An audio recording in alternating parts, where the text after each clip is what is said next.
안녕하세요. 결혼을 앞두고 있던 20대 후반의 여성입니다. 정말 결혼을 해도 아쉽지 않을 좋은 사람이라 믿었는데 제가 사람 보는 눈이 많이 부족했나 봐요. 결혼을 앞두고 헤어졌다는 사실이 실감이 나질 않지만 믿었던 만큼 속았다는 배신감이 더 크네요. 남자친구와는 대학 때 동아리 활동으로 잠깐 만났던 사이입니다. 같이 활동하던 첫 해에는 가끔 같이 밥도 먹고 연락도 주고 받았었는데 대학 2학년을 마치기 전에 남자친구가 군대에 가면서 사이가 멀어졌습니다. 남자친구와 멀어지게 된 게 비단 군대 때문만은 아닙니다. 저도 2학년을 마치게 될 때쯤에 미국으로의 유학 기회가 생겨 해외를 나가게 되었던 이유도 있었어요. 제가 미국으로 넘어가고부터는 그나마 가끔씩 안부를 주고받던 남자친구와도 자연스럽게 연락이 끊기게 되었기 때문에 그렇게 소식을 들을 길이 없게 되었어요. 원래는 어학연수만 마치고 반년 정도 후에 귀국하는 예정이었는데 기회가 닿기도 했고 아버지가 이참에 아예 공부를 새로 해보는 게 어떻겠냐고 권유도 하셨기에 아예 어학연수를 하면서 미국에 있는 대학교에 편입을 하게 되었습니다. 더 오래 머물 계획은 없었는데 그렇게 공부를 하다 보니 거기서 대학원까지 마치게 되었습니다. 졸업 후 교수님의 추천으로 미국에 있는 회사에서 인턴 생활까지 하게 되었고요. 저도 무척이나 열심히 했지만 부모님의 경제적 서포트가 없었다면 불가능한 일이었을 거예요. 당시 부모님은 작은 사업을 하고 계셨습니다. 자본금 5천만 원으로 시작한 작은 사업이었는데 우연한 기회로 국책 사업을 맡게 되면서 사업이 가파르게 성장할 수 있었어요. 덕분에 저도 미국에서 지내기 시작하면서 대학원까지 마칠 수 있었던 거고요. 귀국 후에는 전공을 살려서 한국에 있는 기업에 취직을 하려던 계획이었습니다. 그런데 돌아와서 지내다 보니 저의 전공을 살리기엔 아버지의 회사만한 곳이 따로 없겠다는 생각이 들더라고요. 아버지도 어느 정도 하고 계시던 사업을 제가 물려받기를 원하시던 눈치였고요. 하지만 제가 낙하산으로 들어가서 이미 잘하고 있는 회사에 물을 흐리고 싶지는 않았고 아버지도 제가 가장 밑바닥인 사원으로부터 시작해서 밑에서부터 착실하게 올라와서 회사 다른 사람들에게도 인정받는 게 수순이라고 생각하셨고 그 점을 강조하셨어요. 겸손이라는 미덕이 가장 중요한 것 아니겠냐며 회사에서 일을 시작할 수는 있게 하겠지만 특히 직장 동료들에게 제가 아버지의 딸이라는 점을 꼭 숨겼으면 하는 눈치셨습니다. 저 또한 아버지가 무슨 말씀을 하시는지 알았고 괜한 오해를 사고 싶지 않았으니 그렇게 하기로 했고 결국 아버지의 회사에서 일을 시작하게 되었습니다. 회사 생활을 시작한 지 2년쯤 지났을 무렵 승승장구까지는 아니지만 회사에서 어느 정도 저도 인정을 받으며 자리를 잡아가고 있던 시기였습니다. 사업이 잘 되기는 했지만 소규모 회사인지라 직원 수가 그렇게 많은 편이 아니에요. 그래서 사람이 들어오고 나가고를 모를 수가 없었습니다. 속한 부서가 다를지라도 서로 얼굴은 알고 지내는 편이고요. 하루는 신입사원을 뽑는데 인사 담당자가 저랑 같은 나이에 같은 대학교 출신이라고 저보고 혹시 아는 사람이냐고 물어왔어요. 지원자 중에 가장 인상 깊은 사람이라 그런데 혹시 제가 아는 사람이거나 한다면 의견 좀 들어보고 싶다고요. 그런데 지원자의 이력서를 보고 저는 깜짝 놀라게 되었습니다. 저랑 짧은 인연을 가졌던 남자친구의 사진이 붙어 있었거든요. 예전에 연락이 끊어진 친구에 대한 반가움보다 저와 알던 사이라는 걸 알려야 하나 말아야 하나 고민부터 앞서더라고요. 저는 대학교를 다니다가 유학을 떠나서 대학 시절의 인맥은 없는 거나 마찬가지다 하고 둘러댔어요. 그런데 그러고 얼마 뒤에 남자친구가 당당히 합격해서 회사에 입사하게 되었더라고요. 남자친구도 저를 알아본 눈치였는데 제가 저도 모르게 제 입에 손을 가져다 대며 남자친구에게는 비밀로 하라는 듯 제스처를 취했습니다. 사람들이 워낙에 말을 잘 만들어내기도 하고 말도 안 되는 소문으로 고생하는 사람들을 몇몇 봐와서 그런지 저도 모르게 그런 행동을 취했던 것 같아요. 그리고 그 이후로 결국 저는 처음 한 반년 동안은 남자친구를 모르는 척 했습니다. 그런 와중 하루는 남자친구에게 연락이 왔어요.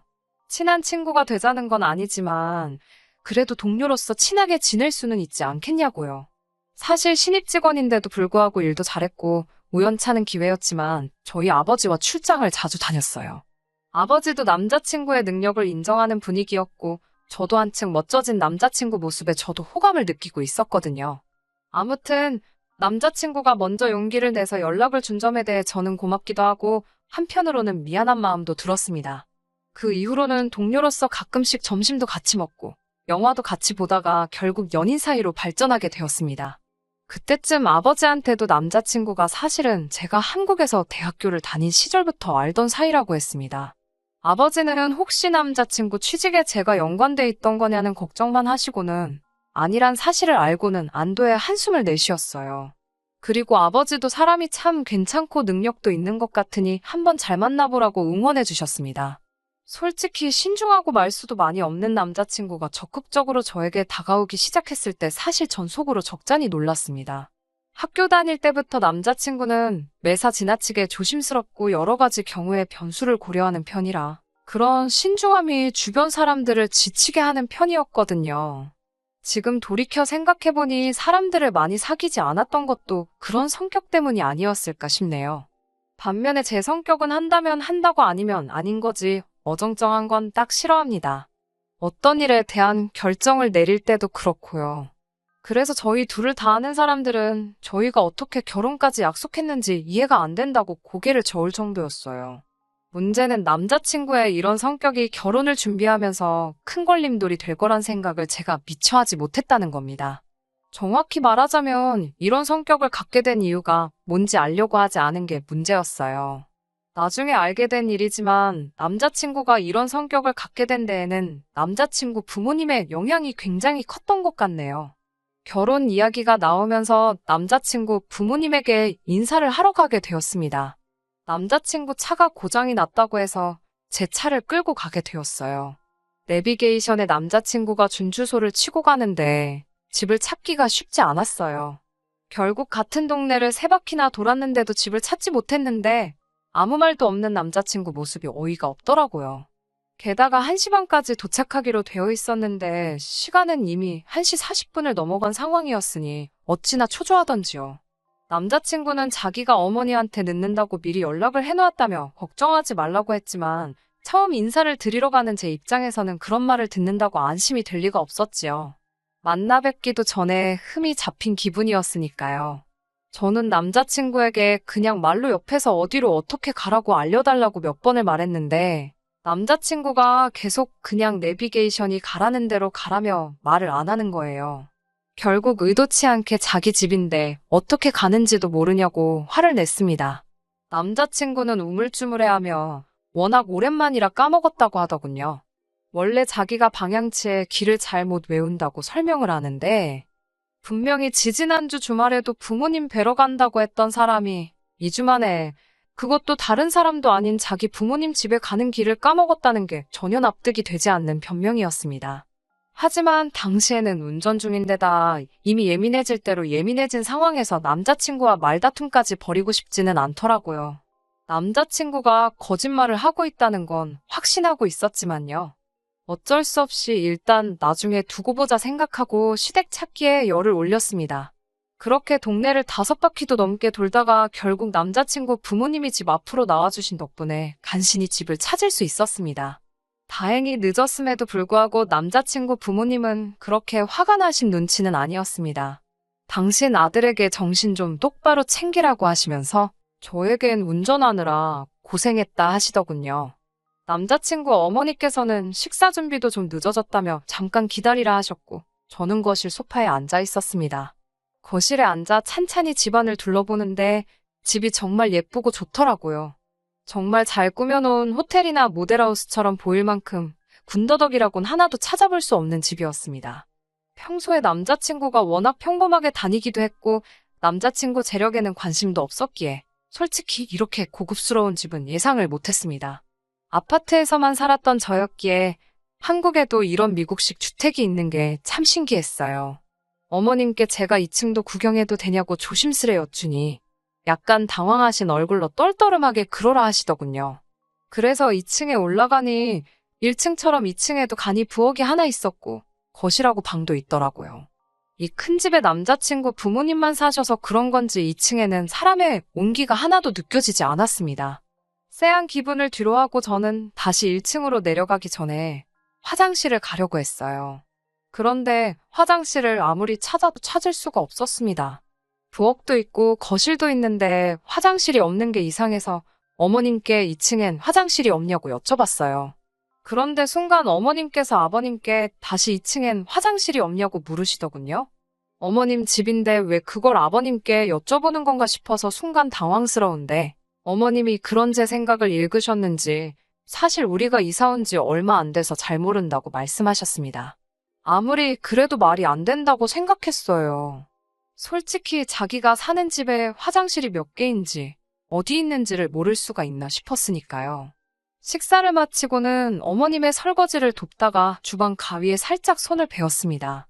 피도 많이 나질 않길래 그냥 밴드 하나 붙이면 해결될 것 같아 어머님께 혹시 구급상자는 어디 있냐고 여쭈니 아까보다 더 당황하신 표정으로 그런 게 집에 있나 모르겠네라며 허둥지둥 하시더라고요. 이 밖에도 식사 중 필요한 물건을 찾기 위해 찬장이란 찬장은 다 열어보시기도 했고 정원관리는 어떻게 하시냐는 제 질문을 얼렁뚱땅 넘기시는 등 뭔가 찜찜한 일들이 있었어요. 식사 시간 동안 예비 시부모님이 보여주신 모습 또한 영 개운치는 못했습니다. 저란 사람에 대해서는 그다지 궁금해하지 않으시는 눈치였고 오로지 저희 부모님의 직장이나 재산에만 관심이 있으신 것 같았어요. 저는 아버지, 어머니 두 분 다 지금은 은퇴하고 집에 계신다고? 저는 두 분 재산에 대해서는 아는 바가 없다고 말씀드렸습니다. 결혼은 제가 모아둔 돈으로 할 생각이라고도 했고 어른들의 도움은 웬만해선 받지 않을 생각이라고요. 남자친구랑 사실 이 부분에 대해서는 이야기를 진지하게 나눠본 적은 없었지만 오래전부터 생각해온 저희 진심이긴 했습니다. 집으로 돌아오는 길에 남자친구는 말이 없었습니다.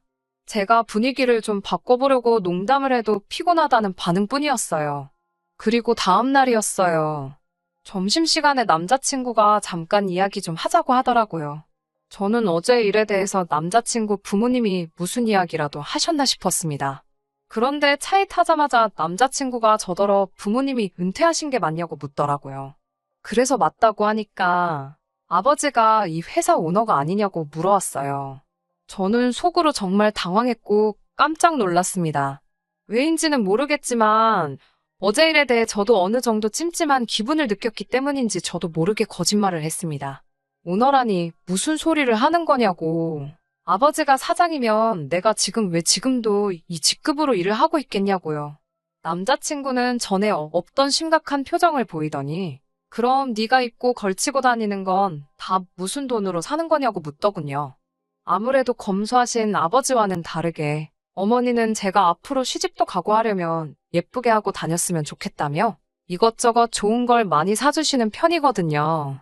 저도 멋내는 걸 좋아하기도 해서 마다할 이유도 없고 해서 어머니가 사주시는 대로 다 잘 쓰고 있었고요. 아무튼 남자친구의 질문에 괜히 또 부모님이 재력이 있으시다고 둘러대기도 애매해서 이건 내가 벌어서 사는 거라고 대답했어요. 그랬더니 남자친구가 너 진짜 돈도 없으면서 부자 행세를 하고 다닌 거냐고 어이없다며 웃는 거예요. 처음에는 상황 파악이 안 돼서 남자친구가 왜 이러지 싶었습니다.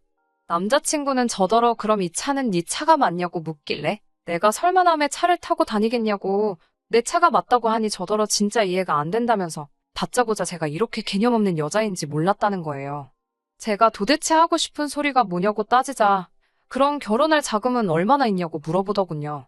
제가 그런 걸 물어보는 너는 얼마나 있냐니까 저더러 얼렁뚱땅 넘어갈 생각 말고 솔직하게 불랍니다. 남자친구랑 만나는 동안 남자친구가 저한테 이런 화법을 한 번도 쓴 적이 없었기에 너무 당혹스러웠어요. 결국 제가 남자친구에게 당장 차에서 내리라고 했습니다.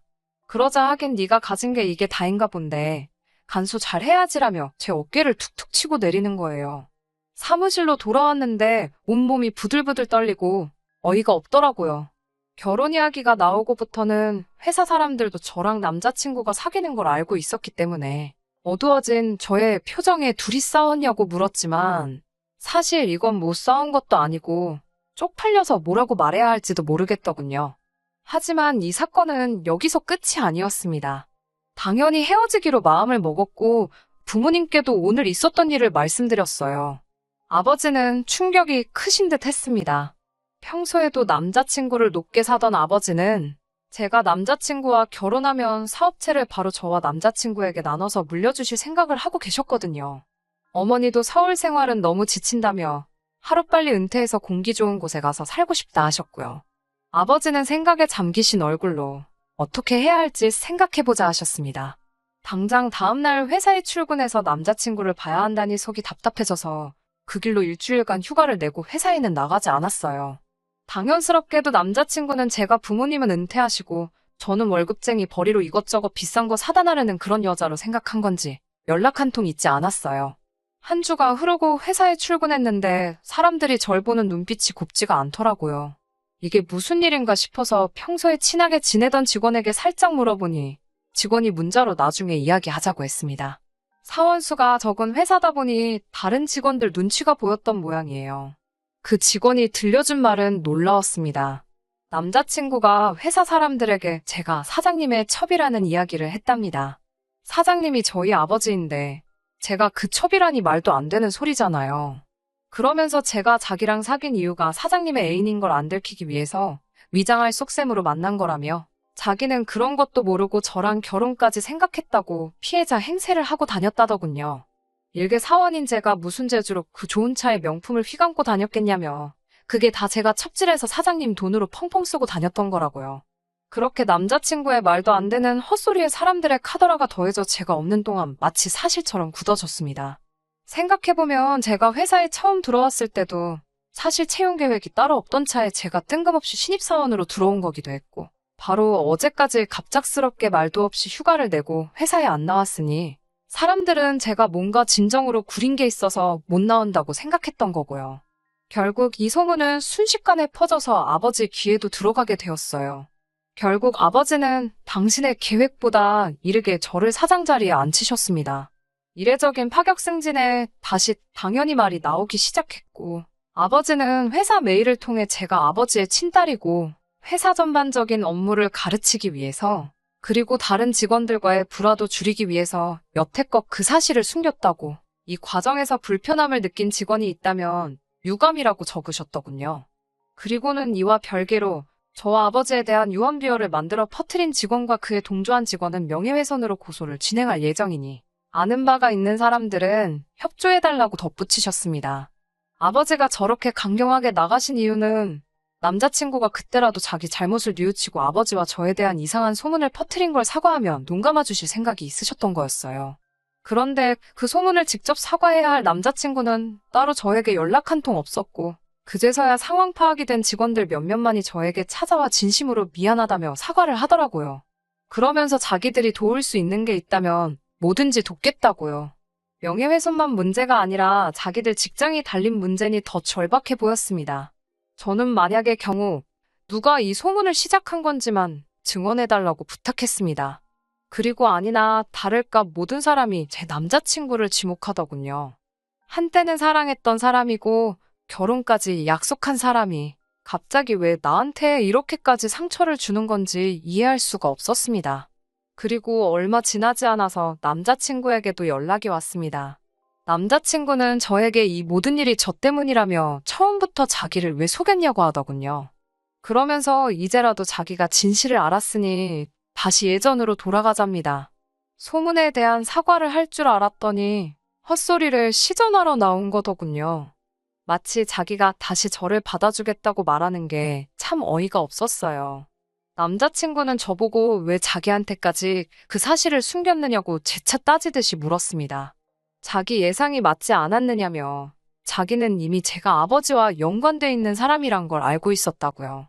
결혼 이야기가 나올 때쯤 집안 형편 차이로 결혼이 성사되지 않을까 싶어서 남자친구 부모님이 살고 계신다던 그 저택 같은 집도 빌렸다는 사실을 말하더라고요. 자기가 그만큼 저에게 공을 들였다고요. 그 자리에서도 끝까지 거짓말을 한 저에게 오히려 손해배상 청구를 했어야 한다며? 어차피 결혼할 사이에 그렇게까지 하겠냐며 자기가 저희 거짓말을 눈 감아주겠다는 듯이 뻔뻔하게 나오더라고요. 너무 화가 나서 제 앞에 놓여있던 커피잔을 남자친구에게 당장이라도 던져버리고 싶었지만 저 비열한 인간에게 어떠한 구실도 주고 싶지 않았기에 꾹 눌러 참았습니다.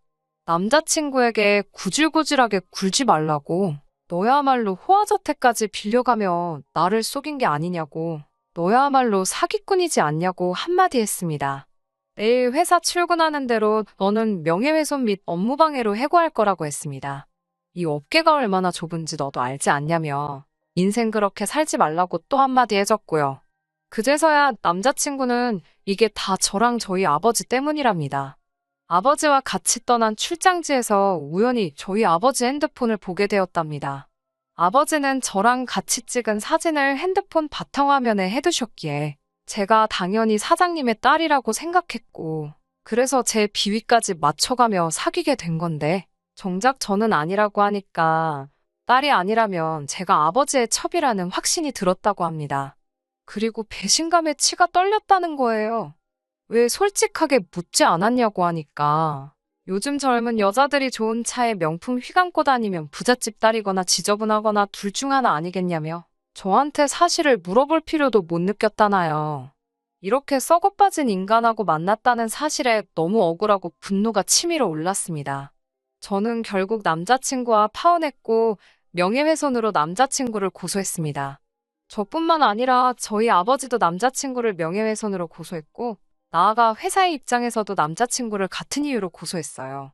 어떻게 저를 속여서 저랑 결혼해서 회사까지 손에 넣으려고 했는데, 남자친구는 당장의 합의금만으로도 몇 천이라는 돈이 빠져나가게 생긴 꼴이었죠. 그제서야 남자친구는 상황 파악이 된 건지 저를 다시 받아주겠다는 헛소리가 아니라 제 앞에 찾아와 손이 발이 되도록 싹싹 빌기 시작했어요. 당연한 말이지만 합의는 없었습니다. 소문이야 오해가 이미 다 풀린 상황에 넘어갈 수 있는 일이었지만 호화자택까지 빌려가며 저에게 자기 집이 마치 잘 사는 입인 척 거짓말을 했다는 사실이 너무 악질적이라는 생각이 들었어요. 저도 모든 사실을 숨겼다는 점에 잘한 거 하나 없다는 거 알고 있습니다. 하지만 남자친구가 저의 배경이 아니라 저를 사랑했던 거라 믿었고 모든 것을 알게 된 지금 남자친구는 뭣도 아닌 저를 사랑한 게 아니고 오직 저를 얻음으로써 자기에게 떨어질 콩고물만을 노리고 있던 사기꾼이 분명했으니까요. 그리고 당연히 그 죗값을 치러야 한다고 생각합니다. 회사 내에서 오해는 풀렸지만 저도 직원들을 속여왔다는 죄책감에 회사를 나오기로 결심했습니다. 아버지가 이뤄놓은 성공의 숟가락을 올리는 게 아니라 제가 여태껏 배워온 것과 경험을 살려서 직접 제 사업체를 차리기로 했어요. 아버지는 처음에는 왜 편한 길이 있는데 힘든 길로 가려는 거냐며 반대하셨지만 저의 생각을 듣고는 저를 인정해 주시고 제 뜻을 따라주기로 하셨어요. 저도 이제 다른 사람을 속이지 않고 제 스스로 인정받는 사람이 되기 위해 여태 하던 것보다 훨씬 더 많이 노력을 해야겠습니다. 끝까지 들어주셔서 감사합니다. 오늘의 사연은 여기까지입니다. 구독과 좋아요, 알람 설정 부탁드리고 더 좋은 사연으로 다시 찾아뵙겠습니다. 감사합니다.